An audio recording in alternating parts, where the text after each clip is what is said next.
So, what are we going to talk about today? It's about the new Panasonic Lumix S5 Mark II camera. It was the first new camera that came out at January 2023. I will talk a bit of its spec and compare this camera to others with similar price ranges to see what its performance ratio is. I'm taking advantage of the excitement because I don't have the camera in hand, nor have I tried it. Nevertheless, before the launch of this camera, many YouTubers have tried it. I carefully studied their comments and will share them with you. And finally, I will also tell you what my opinion is. Let me talk about the spec first. I won't go into details, and I believe you can easily find the information. I will only talk about the most important part, including a 24 megapixel sensor. When using an electronic shutter, it can achieve 30 frames per second burst shooting with RAW. It's a pretty good performance. And there are dual ISO. Dual ISO, of course, means don't use other ISO any longer. Just use the two ISO given to you by the factory. For example, 800 and 5000, and just use 800 and 5000. Don't bother to try others. This camera has a cooling fan, and even with a fan, it's still very compact in size. And with a fan, it means that this is a camera that can handle professional videos. There is also a very good IPIS, which is claimed to be 200% performance increased. Speaking of Panasonic, I believe that few people will care about its photo function, so I might as well take a little more about its video. First of all, the horizontal resolution of this 24 megapixel sensor is a 6K video. Yes, it's a 6K sensor. I often say that if it can achieve 6K but only give customers 4K resolution video, it's just a bit of waste. 6K video must be pixel-to-pixel imaging. Although it can achieve 10 bits when shooting and recording 6K, it can only do 420, but not 422. I also said that although there are differences between the two rays, generally speaking, 10-bit 420 is enough. And there is a full gauge that can be used on 6K. The real full-frame gauge not only for photos but also for videos. What is the usage of this full gauge? There are basically two. First, if you want to shoot a 360-degree rotating shot, you don't really have to shoot it on location, or you need to use a very professional 3-axis gimbal to complete it. It also took a while to get it right, but now you can achieve it in post-production. Second, you can shoot anamorphic.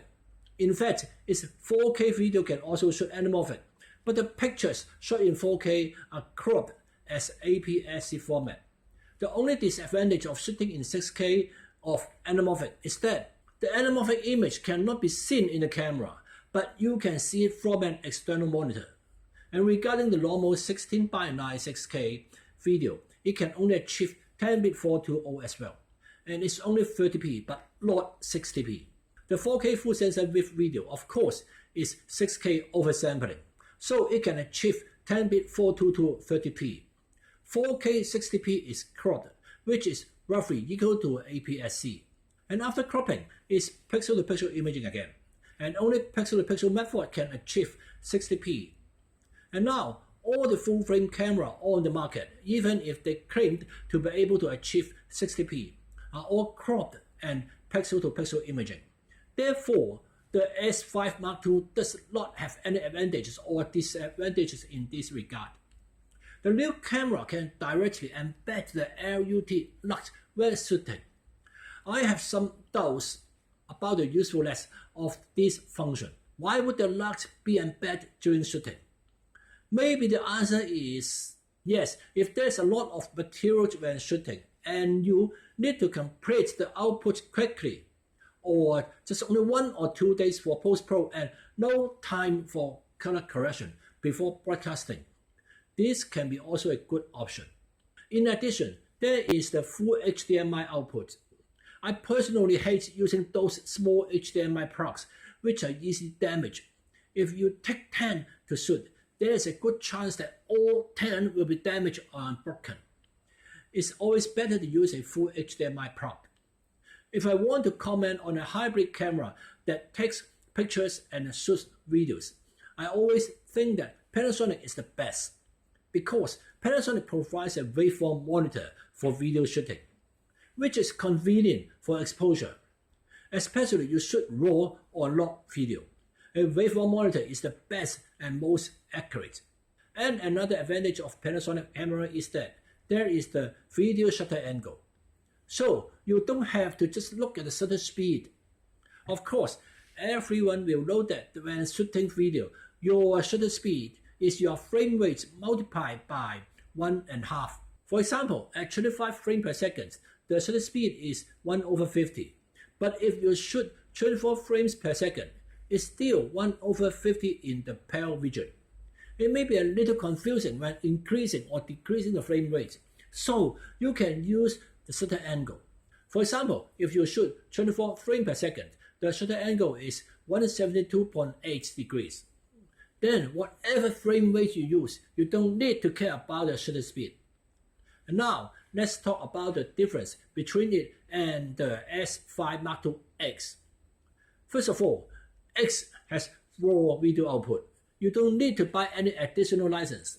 You only need to have an external raw video recorder, and you can also record directly on the SSD hard disk via USB. The recording time is longer, and it can also be used directly in post-pro without the trouble of any transferring or copying first. The X can shoot OI internally. That's to say, S5 Mark II can't shoot OI. It can only shoot ordinary MOV or MPEG-4. And X can also shoot ProRes. ProRes of course is OI and 10-bit 422 already, and you can also shoot with ProRes HQ. I really don't understand the difference between the X and the S5 Mark II is only $200. So why should I buy S5 Mark II? Of course, X will not be released until May 2023. And after talking about the specs, let's talk about its performance. The most talked about everyone is not the camera itself, but Panasonic has finally used the face detection autofocus system. It's more shocking than the camera. And of course, like me, everyone doesn't understand why Panasonic has always insisted on the DFD, contrast detection. Even if everyone says your camera is very good and wants to use it, but your focusing system is not good enough. Although it's not a big problem for me because I always use the manual lens for shooting videos. But it's only a small number of people. That is, if you give me a reliable autofocus system, I will be also very happy. But why is Panasonic not willing to change until now? And then everyone is very happy. But whether you will buy this new camera or not is yet another matter. The autofocus tracking of this new camera now is reliable and usable. In the past, when the DFD was used, sometimes it was fine, but the problem is that most of the time it hunts. Ensure that hunting will not occur with face detection. And after testing, many YouTubers says that the focus tracking effect is very good and reliable. And any more of the good points? Sure, the IBIS. The Panasonic GH5 has done a good job in this area. In comparison, even if other brands say that they can achieve an X-stop anti-vibration, the effect is no better than the Panasonic. Panasonic is really excellent in this aspect. If you already have a pair of quite steady hands, plus the Panasonic cameras, maybe you don't need to buy gimbals. Well, with all the good points in mind, just to repeat, including a waveform monitor, very powerful video codec, 6K video with full sensor output, autofocus finally available, and good in-camera stabilization.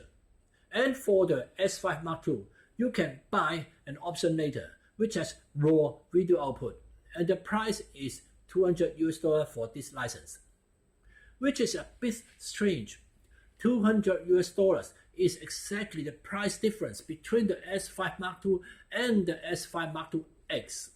So, from these two cameras, I would say that don't buy the S5 Mark II.